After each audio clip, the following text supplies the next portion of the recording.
Madam Secretary, I have one quick question. And, you know, we've had a lot of policy changes that affect a lot of our larger employers since January 1st. And we have companies like Boeing who their security sector, their government sector, and their space sector is moving $74 billion out of the state of Virginia to St. Louis. We've had policies that have driven some of our data centers away, another $200+ billion. How do we recover those jobs from that? What's the approach? What's the strategy to get jobs similar to those back? Because I don't think we're getting Boeing back. In my area, we've lost about $7.5 billion worth of companies. So with those, we're talking $300 billion. How do we recover from that? How do we rebuild that? How do we bring those jobs back so we can lower our unemployment rate? Thank you, Madam Chair, Senator, or Delegate. Really, Senator. Sorry, Senator. I was right the first time. I was like, I'm a little out of practice, but I'm going to get there, I promise. Thank you so much. No, it's a great, I mean, obviously we have to continue to think about how we are, again, attracting and retaining really strong economic investment across the entire Commonwealth. And we do see growth and contraction. We do see the opportunities to attract new businesses, and you've seen that we've brought in billions of dollars, even in this administration, in greater economic investment. But there are obviously transitions that have to happen throughout the rest of when we do have folks leave, when we do have folks come in, and how do we make sure that we're preparing the entire workforce to be responsive and to be ready, but also thinking about how we have in the workforce system and in the unemployment system a worker-focused, employer-driven program around meeting the needs of our current and future workforce.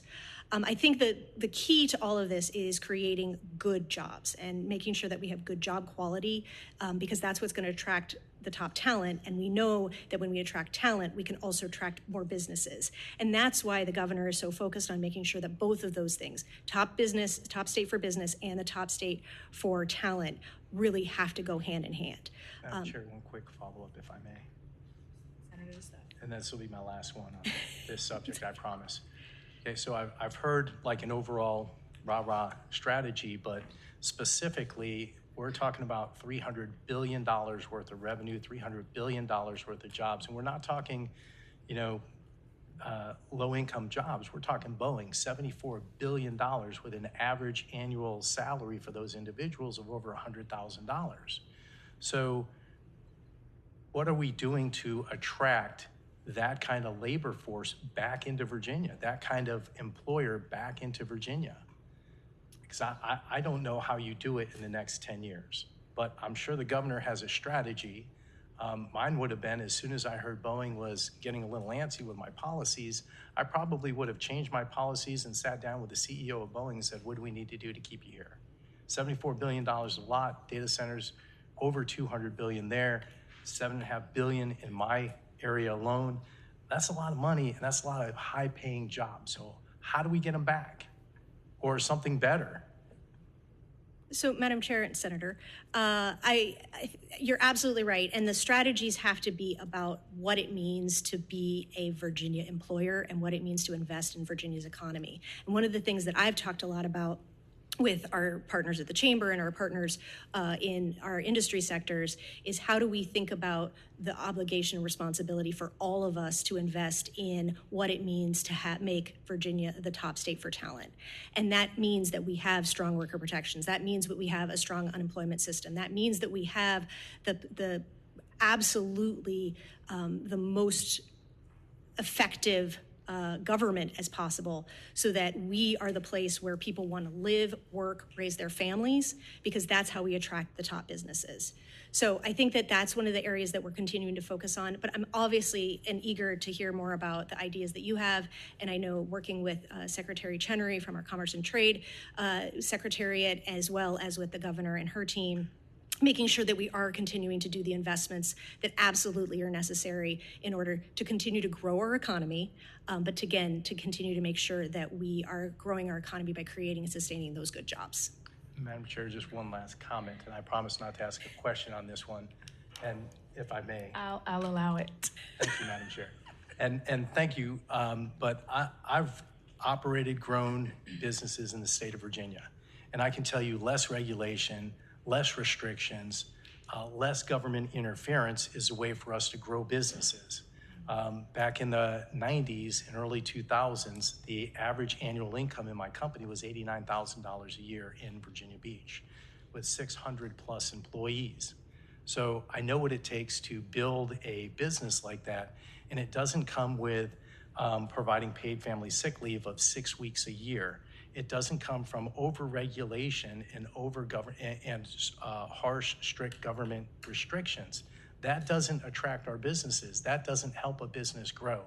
We've had one of our great cake manufacturers, instead of expanding here in Virginia, they're expanding in Tennessee. That was a $750 million expansion, and we had the opportunity as a state to keep that here, and we fumbled it. I'm just saying it comes from the policy side of how to attract our employers, and I'm happy to go offline and chat about this all day long, because I currently run a bunch of businesses. I've grown businesses in Virginia, successful large businesses. I've sold businesses in Virginia. So I think I know a little bit of what it takes, maybe not everything. And there are a lot of people out there a lot smarter than me. But I've got to tell you that I don't think we do it by the overregulation, the restrictions, and things like the paid family medical leave where somebody can take 6, 12 weeks off and then back to back and there's no controls on it. So in my opinion, that's not the way to grow businesses.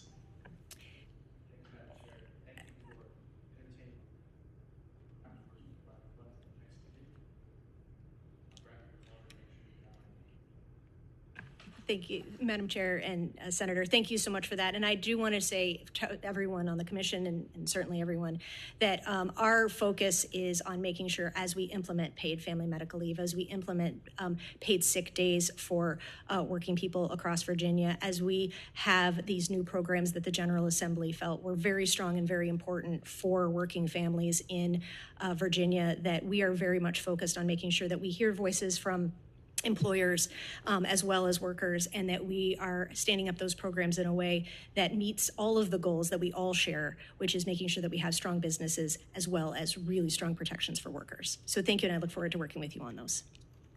Thank you, Madam Secretary. And I also put in a comment that in the presentations today, you will see that there's a lot going on with paid family medical leave, and they have a lot of opportunities for input as they're building the program. So I think that Virginia will be able to strike the balance of all parties that are involved to do right by the workers, but also to ensure that our businesses are able to survive and thrive across the Commonwealth.